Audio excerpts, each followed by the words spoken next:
పవన్ కళ్యాణ్ గారికి ballot number 4 గాజు glass గుర్తుకు ఓటు వేసి 1,00,000 ఓట్ల మెజారిటీతో గెలిపిద్దాం. అమ్మ దేనికోసం ఇలా వెయిట్ చేస్తున్నారు? మేమండి ఏదో పవన్ కళ్యాణ్ గారు వస్తున్నారని వెయిట్ చేస్తున్నారు. కళ్యాణ్ గారు వస్తున్నారు, మరి చూడడం వరకునా ఓట్లు అయినా పడతాయి అంటారా? ఓట్లన్నీ పడతాయండి. ఆయనకి అభిమానంగా ఉన్న వాళ్ళు అందరూ వేస్తారండి. అత్తరమ్మా అక్కడ చిత్రాల్లో మరి చిత్రాల్లో చాలా వరకు జనసేన అండి. ఎప్పుడైనా చూసారమ్మా? ఇప్పుడు చూడటం ఇదే చూడటం అండి. ఎంత వెయిట్ చేస్తున్నాం. ఆయన చూడవలసింది ఏముంది, తన అభిమానంగా వెయ్యాలి కానీ తను కనబడాలి రావాలి అనేం కాదండి. అభిమానం అండి, అంతే అండి. ఆయనకి వెయ్యాలి, అభివృద్ధి చేస్తారు ఆడవాళ్ళకి అని చెప్తున్నారు కదా. ఇంటికి వచ్చి మరి ఓటు అడగరు కదా, మిగతా అయితే ఇంటికి వచ్చి ఓటు అడుగుతారు. అందరూ అలాగే ఉన్నారండి, అలాగే వేద్దామనే ఉన్నారు అంతే. వేస్తారండి, అభిమానం అలా ఉందండి. అందరిలోని లేడీస్ లో ఎక్కువ ఉందండి. ఆయన మీద అంత నమ్మకం ఎందుకు వచ్చింది మీ అందరికి కూడా? ఏదో అభిమానం, మరి అలాగే దేవుడు పుట్టించాడు అంతే అండి. అంతకంటే మనం ఏం చేయలేం. మా ఓటు పవన్ కళ్యాణ్కి అండి. పవన్ కళ్యాణ్కి.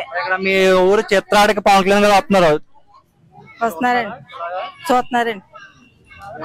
ఆయన మీ ఓటు పవన్ కళ్యాణ్ గారికి అంటున్నారు, ఎందుకు ఆయన వస్తే మంచి జరుగుతుందా? అన్ని బాగా చేస్తారు కదనండి, బాగా ఉద్యోగం అందరికి తీసుకొస్తాడనండి, ఉద్యోగాలు అంటే ఇస్తాడు కదనండి. ఆ నమ్మకం మీకు అయితే ఉంది కళ్యాణ్ గారు? ఉన్నదండి. పవన్ గారికి అందరూ మీరు అంతా ఒకే మాట మీద ఉన్నారు ఏంటి కళ్యాణ్ గారికి? ఒకటే మాట అండి, అందరూనే ఆయన వస్తే మంచి జరుగుతుందా మీ ఊరికే చెప్తాడు? మంచి జరుగుతారండి, మంచి కోసమండి. అందరూ బాగుంటే చాలండి. ఒకప్పుడు పిఠాపురం అంటే ఎవరికి తెలియదు, ఇప్పుడు పవన్ కళ్యాణ్ పోటీ చేస్తే చాలా మంది పిఠాపురంలో వచ్చారని చెప్పాలి. అవునండి, అదే అండి. అలాగే గుర్తేంటి? గ్లాస్. ఏమా దేనికోసం వెయిట్ చేస్తున్నారు ఇలాగా? పవన్ కళ్యాణ్ కోసం చేస్తున్నాం అండి. కళ్యాణ్ గారు మీ ఊరు వస్తున్నారని చెప్పి ఇక్కడ కూర్చొని వెయిట్ చేస్తున్నారు. పవన్ కళ్యాణ్ మరి మాకు మంచి పని చేస్తాడనండి. వచ్చి సీఎం పవన్ కళ్యాణ్ అండి. ఇలా వీళ్ళిద్దరూ జైల్లో పోతున్నానండి, జగన్ జైల్లో పోతున్నానండి. మా సీఎం ఇంకా పవన్ కళ్యాణ్ అండి.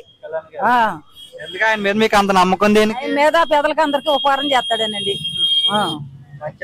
మంచి చేస్తాడనండి. ఇప్పుడు దాకా వచ్చిన వాళ్ళు ఎవరో ఏమి చేయలేదండి. ఈ పవన్ కళ్యాణ్ వస్తే మాకు ఏదో చేస్తాడని అతను సొంత డబ్బులే ఖర్చు పెట్టి పేదలకు చేస్తున్నాడు కదండి. పవన్ కళ్యాణ్ వస్తే ఇక్కడ మీ పిల్లల భవిష్యత్తు బాగుంటుందని అడుగుతున్నారు. బాగుంటదండి, బాగుంటుంది. తాపీ పనులు లేకుండా కూకున్నారు ఇద్దరు కుర్రోళ్ళు ఉండి. పవన్ కళ్యాణ్ వస్తే బాగుంటుందని చూస్తున్నాం మేము. ఆయన నెగ్గిన తర్వాత ఇక్కడ ఉండరంట, అదే వంగ గీత గారు ఇక్కడ దగ్గరలో మీకు అందుబాటులో ఉంటారంట. వంగ గీత ముందు వేసామండి, మాకేమీ ఉపకారం లేదండి. ఆవిడ ఎందుకు కంటికే కాపాడలేదండి. మాకు పవన్ కళ్యాణ్ సీఎం అవుతాడని చూస్తున్నాం అండి. అవుతాడండి, అవుతాడు. ఏంటమ్మా ఆయన గుర్తేంటి? గలాస.